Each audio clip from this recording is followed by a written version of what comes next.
Chairman Whitehouse, Ranking Member Grassley, and members of the Senate Budget Committee, thank you for inviting me here today. My name is Allie Phillips, and I live in Clarksville, Tennessee.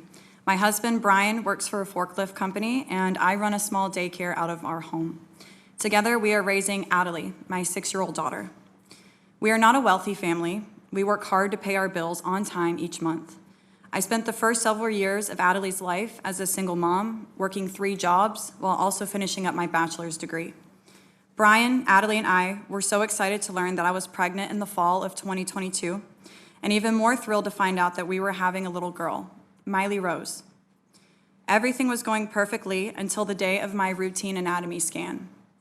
At 19 weeks, when my doctor told us that they had found multiple concerning fetal issues. Several days later, as I waited to meet with the fetal specialist, I had no way of knowing that the next 10 minutes would change my life forever. The fetal specialist came in to go over the results, and that list was extensive. Miley's kidneys, bladder, and stomach were not functioning. Only 2 of the 4 chambers in her heart were not working. There was no amniotic fluid protecting her, and she had a rare brain condition. Her growth was a month behind, and she had no lung development. We were told that Miley was not compatible with life. Completely broken, I asked, what do we do now? The doctor suggested I had 2 options, that I could terminate the pregnancy, but due to Tennessee's ban on abortion, I would have to travel out of state for that health care. My second option would be to continue my pregnancy, but risk a miscarriage, a stillbirth, or giving birth for her to be put right into hospice care.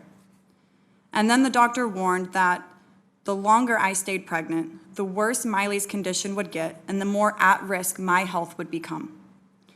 Knowing I had a daughter and a family to live for, we made the difficult decision to seek an abortion. So instead of grieving this devastating news, my mother and I began researching and calling clinics in states that allowed abortions after 20 weeks. Many did not have open appointments for weeks, and the longer I waited, the more extensive and expensive the procedure became. Ultimately, I found a clinic in New York City that could get me in the following week. Then, I had to book flights, find a hotel, arrange ground transportation, and childcare for Allie. We had to quickly figure out how to afford all of it. We didn't have thousands of dollars sitting in our bank account. I had to start a GoFundMe effort online to help cover the unexpected medical and travel costs. Without the help of strangers on the internet, I would not have had the freedom to leave Tennessee or to make my own medical decisions, rights that my state denied me. Days later, I arrived at a New York City clinic alone. Due to security concerns, only patients are allowed in. I was there for several hours when a new ultrasound showed that Miley's heart was no longer beating.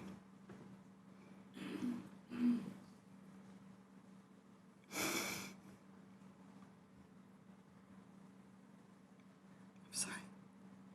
Take your time.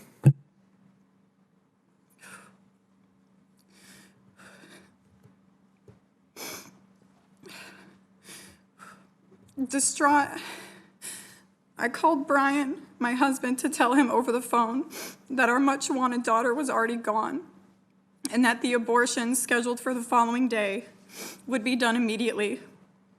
I went into surgery alone, and I sat in recovery alone. I grieved her loss alone in a city I've never been in, far away from the comfort of my home, my family, and my friends. No one should be treated this way, not in Tennessee and not in the other 13 states that now criminalize abortion, the standard of care that I needed in my situation. 2 days later, I flew back home to Tennessee. I had to go back to my life like nothing ever happened. I've never felt as small and inconsequential or unsupported as I did then. I was so depressed that I couldn't go to work for another week after we got back, and altogether, Brian and I lost 3 weeks of pay, which is rough for a family that lives paycheck to paycheck. My parents had to help us pay our bills the following month so we didn't lose our home.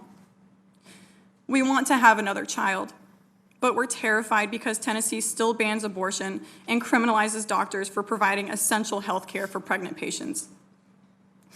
Thank you for letting me honor Miley's memory by sharing our story today.